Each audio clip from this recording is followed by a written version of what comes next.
Good morning. I want to join Chairman Hall in welcoming our witnesses. Each of you bring a unique blend of experience, expertise, and accomplishments into today's hearing, and I look forward to your testimony. I'd also like to take a moment to express my appreciation to Mr. Armstrong and Mr. Cernan for their continued service to the nation. Their past service as astronauts, including commanding Apollo moon landing missions, which is well known, but what is not so well known is their willingness to continue to serve this country, traveling to war zones and to nations around the world as goodwill ambassadors for America. When they could not be, they really could be at home enjoying life, but they are giving more time to the country.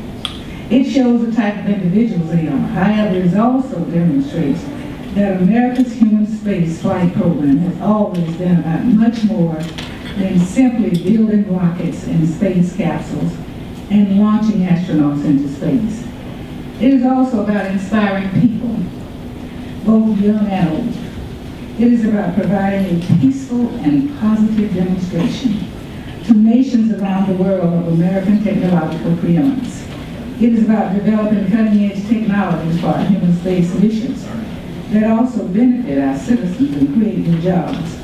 It is about motivating our young people to pursue careers in science and engineering by providing them with the challenging future that is inherent to space exploration, and it is about advancing our knowledge.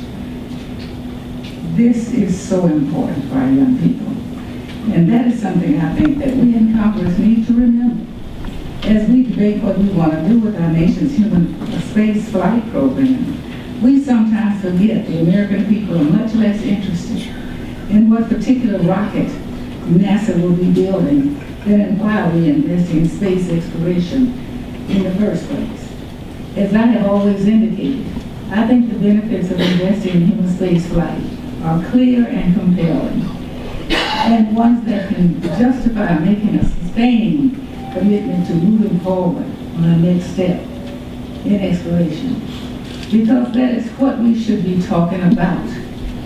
Determining how much we are willing to commit on an annual basis to maintain a credible and forward-looking human space flight and exploration program, and not continually revisiting the question of whether we should have one at all. Successive Congresses and presidents from both parties have always answered that question in the affirmative. It is now time to move on. That said, I know there will be some who will say the space race is over. We won it more than 40 years ago, and supporters of human space exploration are just as capable to nostalgia. Well, I was proud of what this country had accomplished in the Apollo program. But I'm not nostalgic about that time. Instead, I support space exploration because it's about the future, not the past. And I firmly believe we're in a new, equally demanding space race. A race to inspire young people to acquire the science and engineering skills they will need to compete for the jobs for the future. A race to develop the technologies that will not only help us explore space, but also strengthen our economy and improve our quality of life back here on Earth. And a race to maintain our leadership as a space-faring nation in the face of growing competitive challenges by other nations. There will also be those who will say it's time to get the government out of space exploration, let the private sector do it. Such a statement ignores the fact that our nation's space flight program, and NASA in total, represents one of the most effective public-private partnerships in pursuit of challenging goals that this country has never seen. The facts are clear. Almost 85% of NASA's budget already goes to the private sector to provide the hardware, software, intellectual energy, and services that help NASA push back the space frontier. And of course, there are those who will say that we should pause our human space flight program until we have a clear exploration policy so that NASA doesn't wind up building a rocket to nowhere. As a ranking member of this authorized committee, I would only note that 3 successive NASA authorizations have directed NASA to pursue a step-by-step program of exploration beyond low Earth orbit.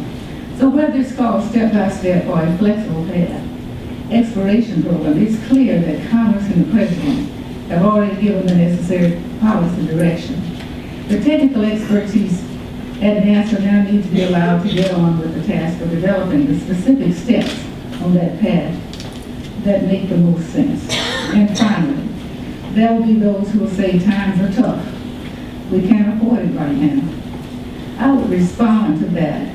We cannot afford not to pursue a meaningful human space program. The amount of funding that will be cut will have no significant positive impact on our fiscal situation, but it will result in the loss of tens of thousands of good-paying jobs, skilled jobs in the aerospace industry. It will slow the development of advanced technologies that could wind up creating new jobs in the future, will forfeit American leadership in space, and will inevitably lead some of our best and brightest young minds to turn away from studying science and engineering. I don't think that makes sense, and I don't think most Americans will either, if presented with facts.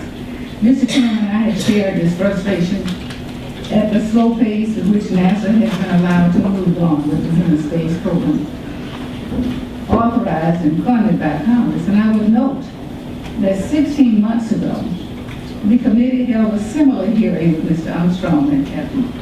Cernan. At that time, Congresswoman Johnson, who was then chairwoman of the Space and Aeronautics Subcommittees, voiced her concerns about the viability of the administration's plans for NASA. Like our witnesses today, she stressed the need for a clear vision, a commitment to consistent, achievable goals, and budgets that are adequate for the tasks to be undertaken.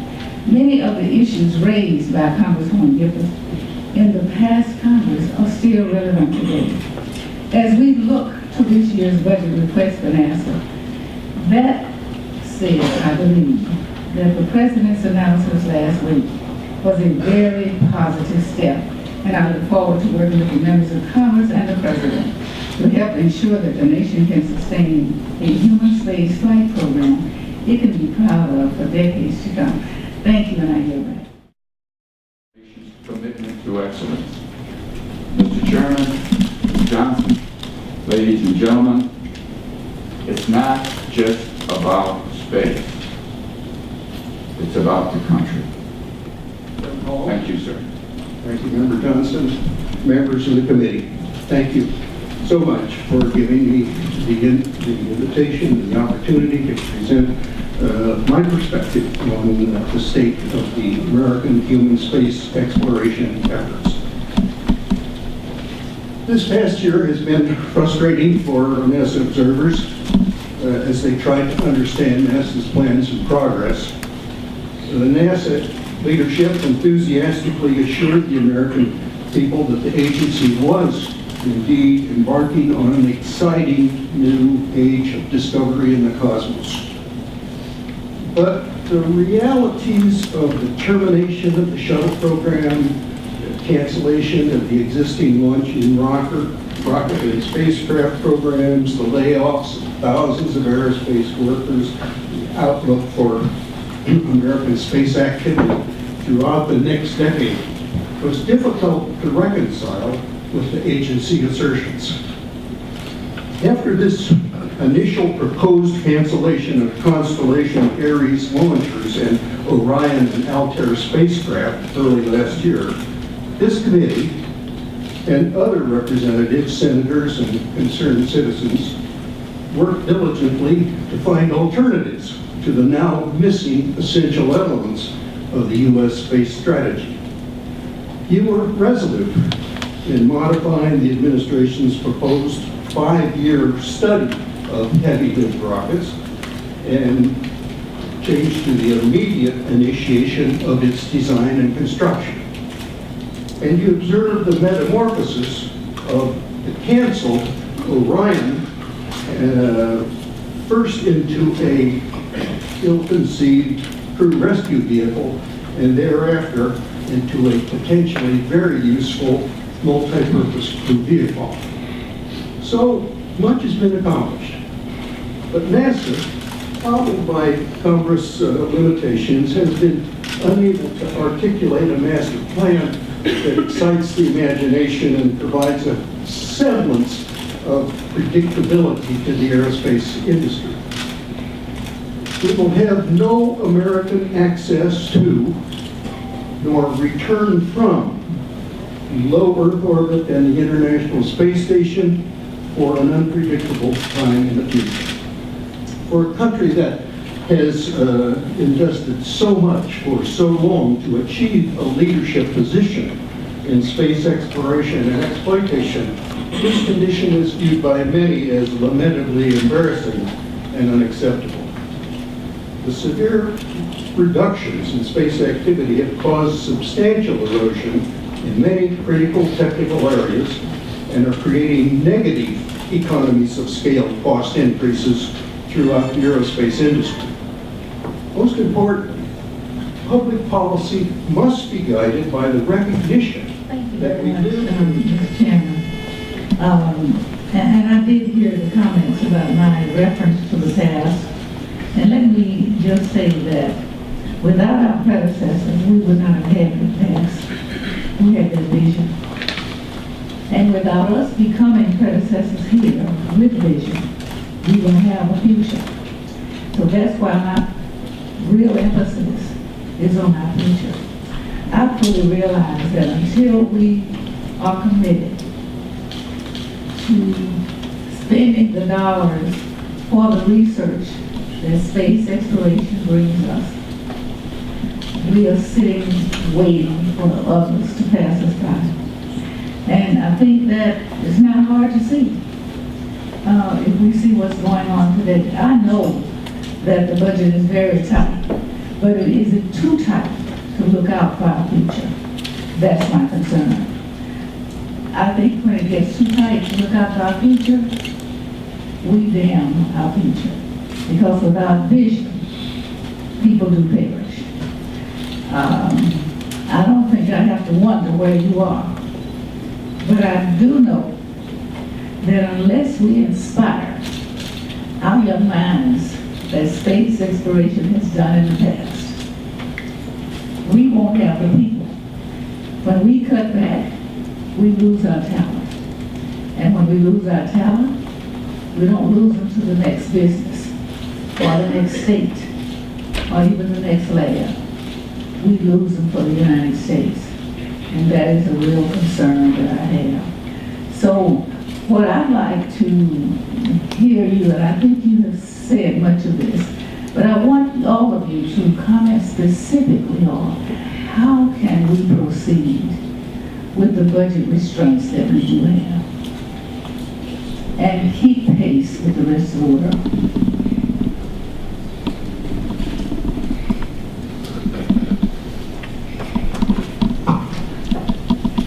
Who wants to be second?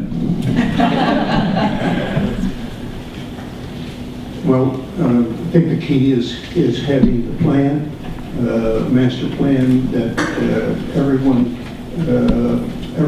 supports, and with the plan, then there can be various design reference missions established to which the industry can respond, and NASA can select the most valuable one. There has to be a good deal of flexibility in the planning of going to new places. And both Gemini and the Apollo program, we changed almost every changed the vision almost every time.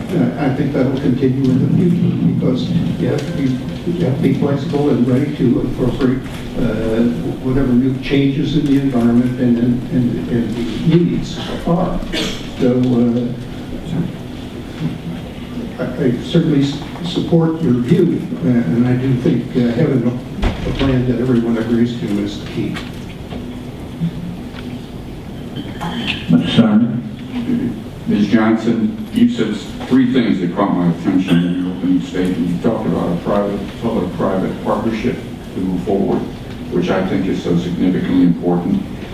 You talked about the fact that we cannot afford to proceed. which is the most true statement that anyone here in this room could make, including people at this table. But you also are concerned about education and the uncertainty of the workforce, which is something I spent a great deal of time on in our written testimony, because I think that is a real challenge, a real risk. There's other risks. Oh, is the budget going to be ready? Can we give them money? Is Congress going to agree? Is the NASA going to perform? The real risk, the real challenge of going forward are those young men and women whose talents we cannot afford to lose. The dreamers whose generation wants to take us back where we belong. And they truly believe that. We did not join NASA to design windmills and rebuild brake pedals for some country, some other country. They joined NASA to do something unique and different that their parents and grandparents and aunts and uncles did. And this is the key to the future, are those young people. The old, wiser, smarter, more mature men and women are now retiring. People who have spent 50 years learning what they didn't know. And they're turning that experience and over to this new enthusiastic young group. And the question you ask is, how do we keep them?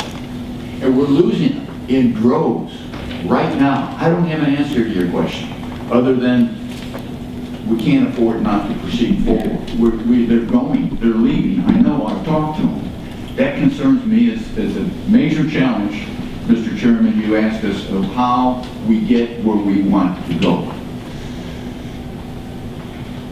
Dr. Silver, she doesn't have any more time left, but we're going to allot you 3 minutes. Okay, thank you very much. It's said often that the nation faces other challenges that need to be focused upon, and one example that's given is energy. I'm a faculty member at MIT, where we have over 1,800 students in the Energy Club. So energy is at the top of the list of problems that our smart students want to solve. But when students are 6, 7, 8 years old, they're not thinking about solving the energy crisis. They want to be astronauts. And many of the students start out being interested in space. Make the decision point is in middle school, where you need to make a decision to take the hard math that leads you to calculus and AP science courses in high school, which leads you to science and engineering degrees in college. And that is where the space program provides a great deal of inspiration. I couldn't agree more. For young people in high school and early college, other than prayer, energy is probably the most important word in the dictionary. Thank you for that. Jerry? I don't need to extend our time further. I think the prior witnesses answered well. Well, the gentlelady did have another minute. If you want to give her an answer, she's entitled to it. I would repeat Captain Cernan's question. How can we afford not to do it? What is the value of U.S. leadership? That's the question to be answered, not what the cost is. If the U.S. fails to lead in space, it is unimaginable to me that we will remain a leader on Earth. And I submit that the cost of that is far higher than the NASA budget many times over. Thank you very much, Mr. Chairman, for that. Gentlelady, time has expired. Chair now recognizes